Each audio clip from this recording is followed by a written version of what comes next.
Wrestling is all about the titles. That's what the performers want to win after all, whether it be a world title, secondary title, or tag team. But while most of the belts on offer over the years have been pretty standard in what they represent, on occasion, a more unique prize has been introduced. But what are the most unusual titles in wrestling history? Well, that's exactly what we're going to be looking at right now, starting with the WWF Hardcore Title. Yes, back in the late 90s and early 2000s, when wrestling was at the peak of its mainstream popularity, the big promotions were seemingly able to throw anything out there and have it work, and that's what led to a little bit more experimentation with their belts. But of all the belts which came out of WWF specifically at this point, arguably none were as wild as the Hardcore Title. Why is that? Well, because for most of its history, this one operated under a very specific rule set.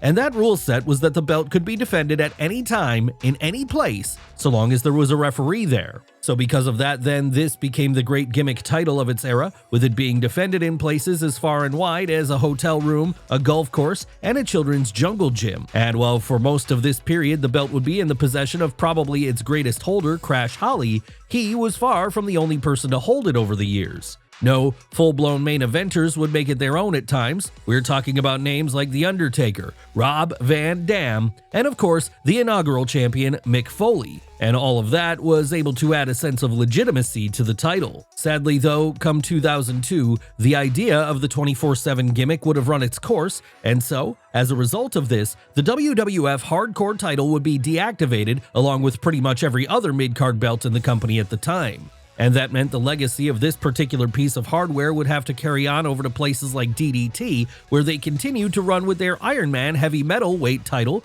a belt which took the ridiculousness even further by having it be defended in places like a bus stop and a dream, all while being held by proud champions such as a miniature dachshund dog, a ladder, and the Invisible Man.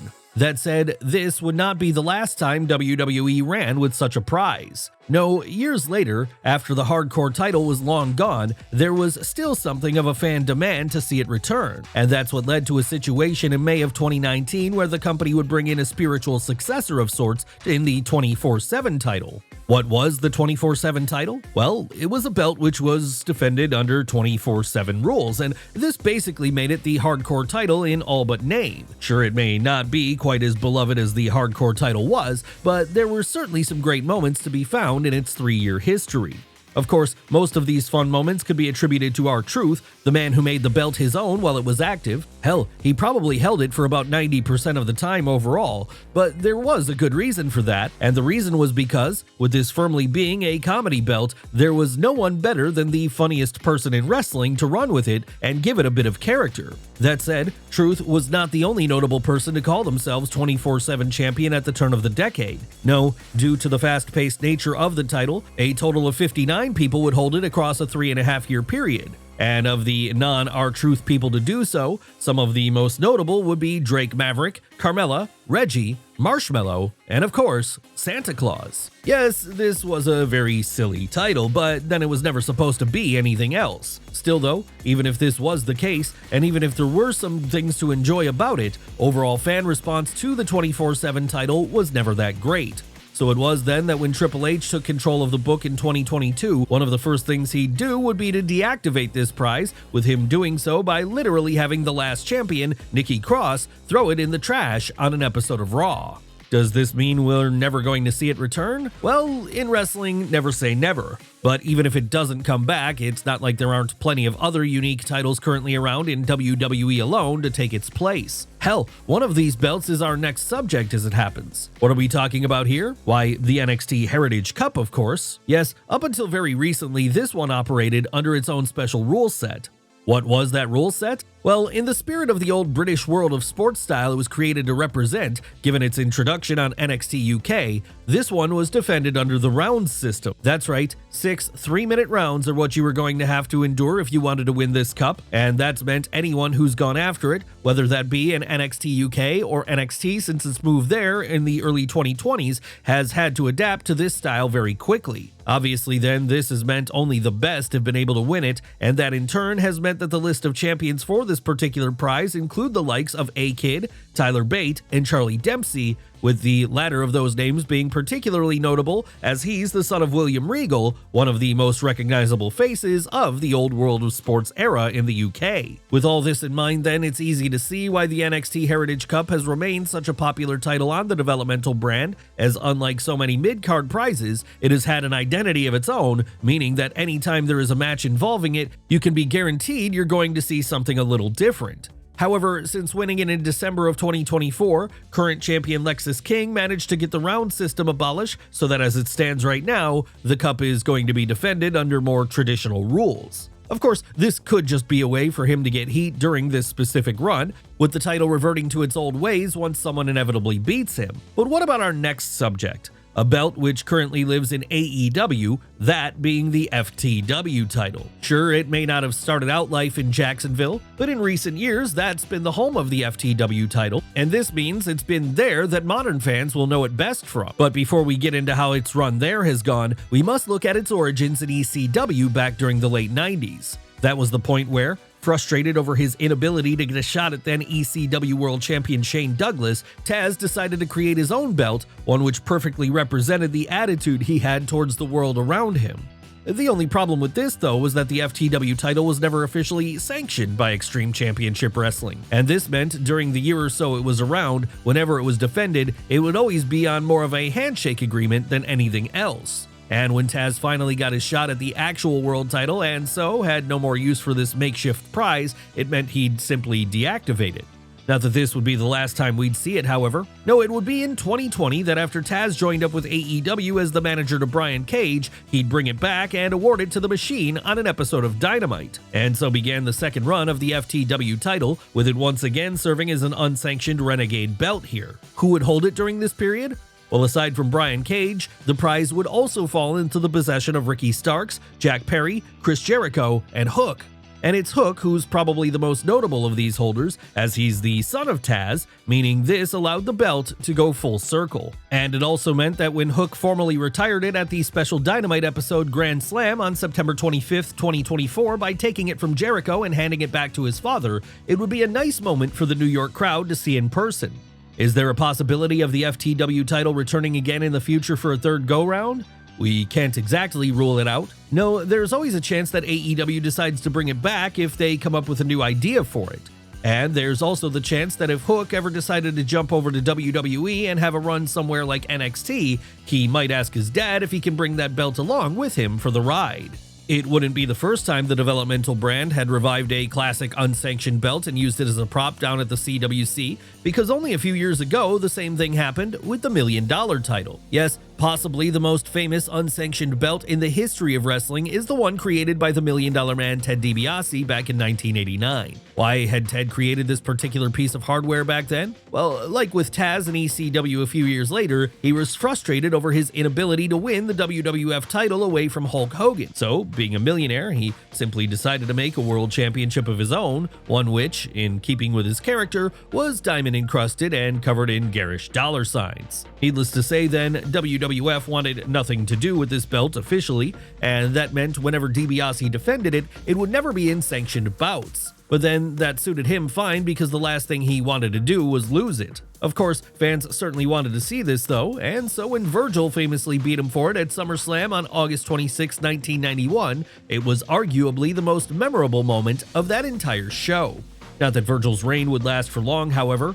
No, soon enough, the $1 Million title would be back in the possession of its creator, and this would be the way it would remain until he quietly retired it in February of 1992. So how did it end up in the modern day then? Well, that's because over the years it would be revived a number of times, the first of which happened in December of 1995 when Ted DiBiase's then client, the Ringmaster, held it for a while. That's right, Steve Austin is a former $1 Million champion, as is the next person who it was revived for in 2010, Ted DiBiase Jr. That said, for modern fans, the place they likely recognize this title from the most is the run it had in NXT in the summer of 2021, as that was when LA Knight and Cameron Grimes memorably feuded over it once the $1 Million Man got involved in their storyline together. Why was the $1 Million Man involved here? Well, because this was the period where Grimes went to the moon getting rich on GameStop stocks. So, seeing a chance to make more money, DiBiase became a friend to Grimes here. Not that he'd get his money from him in the end, though. No, he'd have to settle for simply stealing the $1 million title back on the August 24th, 2021 episode of NXT when he drove off with it in his car, presumably to return it back to his trophy cabinet at home. And to date, that's the last we've seen of the prize. Will it ever return again? Probably, as there's always going to be value in Ted DiBiase popping up here and there with it in tow. Sure, it might not be part of an active storyline again, but we're fairly certain we'll see it on either Raw, SmackDown, or NXT at least once more before all is said and done. And that means it might even share the screen with one of our next titles, two of the most unique belts in all of current wrestling, the men's and women's WWE Speed titles.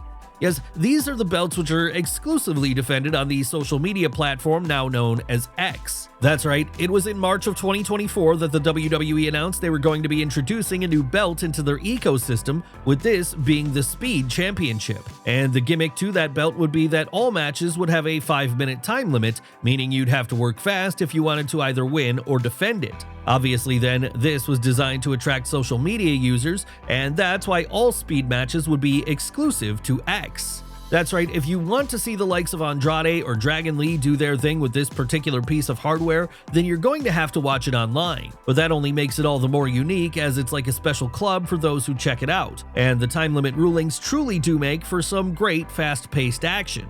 Really, the only question left at this point is, will the Speed titles, either men or women, ever make it to TV, and if they do, will their format of short, high-paced matches get over enough for them to become more prominent prizes in the WWE? We guess we'll just have to wait and see. Yes, we can't discount the idea that one day these belts will be defended at a WrestleMania. Or who knows, maybe this won't happen and instead they'll eventually go the way of the Dodo like the 24/7 or FTW titles. It really is hard to say where the wrestling world is going to be in a few years, especially as it's been so unpredictable lately. Who could have foreseen another unique set of men's and women's titles being introduced in WWE in 2024, ones very specific to a certain country? That's right, it's time for us to talk about the men's and women's crown jewel titles. Yes, the WWE Saudi partnership is here to stay, and if you need any evidence of how strong this relationship is, you only need to look at how both sides have come together to create a new set of belts over the last year. What belts were these? Well, they were the aforementioned crown jewel titles, with the idea being that these are prizes which would be defended once a year in men's and women's competition during one of the crown jewel shows. Of course, it wouldn't just be anyone challenging for these titles though. No, it would be an all-champions affair. That's right, with WWE's brand split meaning there are two main roster men's and women's world champions, the crown jewel titles would serve as a decider of who the best of the best was, with it pitting the top guys and women from both Raw and SmackDown against one another to see who would be the real world champion. Yes, it was similar to the old brand supremacy wars from Survivor Series, where the world heavyweight champion would challenge the WWE champion, with the difference this time being that there was something to actually win out of the whole affair.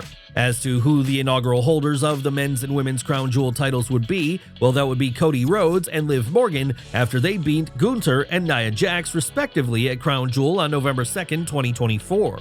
And while they haven't been carrying the belts around with them since then, they have remained in possession of their winner's ring. Yes, in another addition to this, while the actual titles have remained over in Saudi, ready to be fought over by whoever the world champions are in 2025, Cody and Liv have kept the winner's rings they were awarded and taken them back to America with them. That said, this shouldn't suggest this is the only time WWE have partnered with Saudi to create a unique title. No, as far back as the start of their relationship together in 2018, they were doing the same thing when they created the Greatest Royal Rumble title. What was the idea here? Well, at the first show WWE did with Saudi, the Greatest Royal Rumble, the company decided to main event with something they'd never done before, and that was a special version of the titular Battle Royal, which included 50 men. Yes, it was the biggest Rumble ever, and that meant just about everyone on the roster got a spot in it. What were they all fighting for? Well, that would be the Greatest Royal Rumble Championship, a belt made especially for the event, and one which, in keeping with the opulence of the country, would be encrusted with jewels galore. Really then, the only question was who was going to be the one to win this belt. Would it be the first entrant, Daniel Bryan, someone who lasted in the ring for a full 1 hour and 16 minutes that night? Or would it be a surprise entrant in Hornswoggle? Hell, would it be, in what turned out to be his last WWE appearance to date, Chris Jericho? The answer would be none of them. No, in the end, it would be Braun Strowman who was the last man in the ring, with him being awarded the new title soon thereafter. So following that, he'd take the belt back to America and defend it regularly, right? Well, not exactly, because it appears this was more of a one-time symbolic prize, meaning it has never been seen on WWE TV in the years since. That said, as far as we know, it hasn't been officially deactivated, so we can only assume that the Monster Among Men remains the official holder of it. Of course, this means he's been the greatest Royal Rumble champion for a full 2,482 days and counting as of the time of this video's recording, a record which shatters Roman Reigns' recent 1,316-day run as undisputed WWE Universal Champion. No, it might not quite beat Bruno Sammartino's 2,803-day run as champion quite yet, but unless someone beats him for the gold by December 30th of this year, he'll have finally overtaken the Italian Superman, technically making him the longest reigning champion in all of WWE history. But let's move away from WWE for now and onto one of their current partners instead, namely TNA. As it's there, we find our next example of a unique title. What are we talking about this time? What else but the digital media title? Now, it's certainly not uncommon to have a secondary title for the men in North American wrestling today. No, belts like the Intercontinental title, North American title, and TNT title will attest to that. And it's also not unusual for the women to have mid-card belts anymore either. What is unusual, though, is having belts of this level which serve as intergender titles. How did this come about? Well, this was when TNA decided to introduce their Digital Media Championship, a championship which, at first glance, looked like any other mid-card strap out there. The only difference with this one, though, was that both men and women were eligible to win it, and that made it truly unique. Yes, across 12 different reigns, a total of 10 men and 2 women have held this one, with this belt giving us TV bouts pitting the likes of Jordynne Grace against Matt Cardona and Jordynne Grace against John Skyler. And well, for the most part, since Grace dropped the belt, it has been contested over by men. The fact Steph DeLander now holds it means we're likely going to get many more intergender bouts in a TNA ring. But what about another TNA title that has some very unique rules, that being the World Beer Drinking title? Yes, this one is pretty self-explanatory in that it's a belt in which, for the most part, was not defended in wrestling matches at all, but rather in beer drinking competitions, something which makes it totally unique. And what makes this one even more of a unique belt is that, like with the FTW title and the $1 Million title, it was also unsanctioned. No, this title would stay off the company's books officially, and that suited its creator, Cowboy James Storm, just fine, as it meant he could drink all he wanted without having to worry about his bosses getting on his back about it. In order to initially win the belt in November of 2007, however, he'd first have to beat his rival at the time, Eric Young, in the drinking contest to end all drinking contests, a best-of-7 beer drinking championship series to be precise. Yes, while people like Booker T and Chris Benoit may have lit up the ring with their own in-ring focused best-of-7 series, when Storm and Young did the same, theirs would be focused far more on hops than headlocks. Needless to say then, once this was over, it would be the Cowboy who was standing tall, as no one on the roster, certainly not Eric Young, was going to be able to outdrink him at that point in time. No, you would have needed Steve Austin if you wanted to do that, and the very reason no one could beat him in a drinking contest was why, as time went on, the TNA World Beer Drinking Championship started being defended in more traditional wrestling matches. Even then, though, outside of the brief period Young won it from Storm, no one else other than the Tennessee native would hold this prize. And that was exactly why, in March of 2008, TNA chose to deactivate it when Rhino destroyed it as part of his ongoing feud with James at that point. But even if it was short-lived, the TNA World Beer Drinking Championship certainly remains memorable to this day, if for no other reason than because it was just so unique. And the same could be said about every other belt we've looked at today, because whether they're unsanctioned prizes, titles fought over under 24/7 rules, or are simply localized to one part of the world, they're each a very special example of a unique title in wrestling.